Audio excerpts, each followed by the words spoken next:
Po i thot pejgamberi sallallahu alaihi wasallam, bën sabër me net me do njerëz që nuk kanë pozita.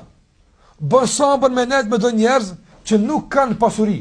Bën sabër me net me do njerëz që nuk kanë autoritet, nuk kanë njoftësi, nuk kanë kurrë. Kush janë këta njerëz? Yed'una rabbahum bil ghadati wal ashi. Pasuria e vetme që këta njerëz të kanë. Ta s'kan kurrë. Ose ka mundësi e pas shumë, po esenca është që s'kan kurrë. Aja që ka këta njerëz realisht kanë është kush? Adhurimin dhe Allahut Azhjel. Këta ndoshta nuk kanë mundësi me të punësu. Këta ndoshta nuk kanë mundësi me të shkollu. Këta ndoshta nuk kanë mundësi me të martu. Këta ndoshta nuk kanë mundësi me të shpëtu për një krize. Këta ndoshta nuk kanë mundësi me të jap autorisë. Këta ndoshta s'kan mundësi me të jap kurrë. Por aja që ka e sigurt Allah, po këta kanë mundësi me të jap diçka që ti më shumë ti duhet në kohën e sprohe. Kush është aja? Adhurimin dhe Allahut Azhjel. Ande këta do të stjapin shkollë, do të stjapin parë, stjapin autoritet. Po çfarë t'japin këta? Këta t'japin yed'una rabbahum bil ghadati wal ashi yuriduna wajha. Këta ta mësojnë sinqeritetin. Këta të mësojnë madhru Allahun xhallahu ala. Prandaj vllazni, shoqëria jon do të më qenë një shoqëri në cilën kur dikush rrin me neve e përmend Allahun më shumë. Kur dikush rrin me neve e don Allahun më shumë. Kur dikush rrin me neve mëson për Allahun më shumë. Kur dikush rrin me neve largohet pi haramit më shumë. Kur dikush rrin me neve stimulohet dhe fuqizohet në bë ibadet më shumë. Kësë shoqëri kërkohet. Në qoftë se e gjeni kësë shoqëri, pavarësisht çu zdokën ata rrin me ta. Nga njëre shoqëria që na rrin me ta, është e vërtetë se në aspekt në jashtëm dukun shumë të bukur. Dukun shumë elegant, po kia dukun shumë musliman të mirë. Por kur të rrish me ta, nuk përfiton dhikr.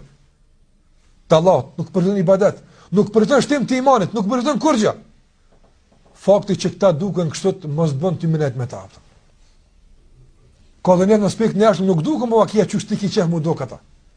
Mi po sa të rish me ta e përmend Allahun më shumë. Sa të rish me ta e don Allahun më shumë. Sa të rish me ta fuqizohesh më shumë me i përballu provat e jetës, me i largu haramit, që të janë ata që thot Allah rreti me ta. Wala ta'du aynaka anhum. Çu ka thot Allah xhallahu ala. Kjo dhe mos i largo syt pe tyne. Çka nuk kupton kjo?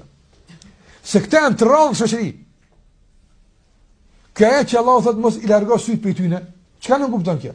Kjo bën se këta janë të rrallë. Në shembull konkret për këtë. Paramenda. Je në anije. Edhe je midis oqeanit. Edhe furnizimi në anije është duke u paksu. Je duke u rreziku për tu fundos edhe për tu varros një të kohë, me vdek nga uria dhe nga mungesa e furnizimit. E ke nxjerr ato që shikon larg, durbit, apo dhe je duke kërku në një ishull. Je duke kërku dikun ku ka dikun jetë. Dhe je duke sill djallë, je duke sill majt, je duke spozhen. Mas niko për të ke nxjerr po kërkan. Moment caktum, për një herë të ka shfaq një objekt i vogël dikun. Dhe atje e din që është jeta. A i largon mu durbit për aty?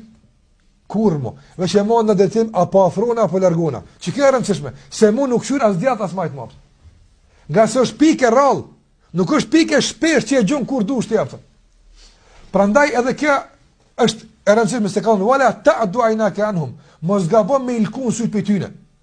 Në qovë se e gjunë një shak, 1, 2, që i plëcën këtë kushte, e përmen Allah në mëngjes dhe mbrëmje, është i sinqert, muhabeti me të gjithë mund është muhabeti i sinceritetit, i devotshmërisë, i përsosmërisë së besimit, i largimit nga harami, i kështu me radhë.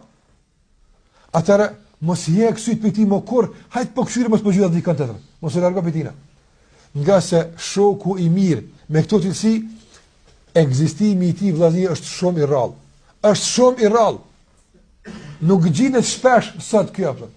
Prandaj Allahu xhallahu ala thot wala ta'du aynaka anhum. Mos i largo syt për tina. Mos i largo kur për tina. Nga se gjetja ti nuk është e thjeshtë.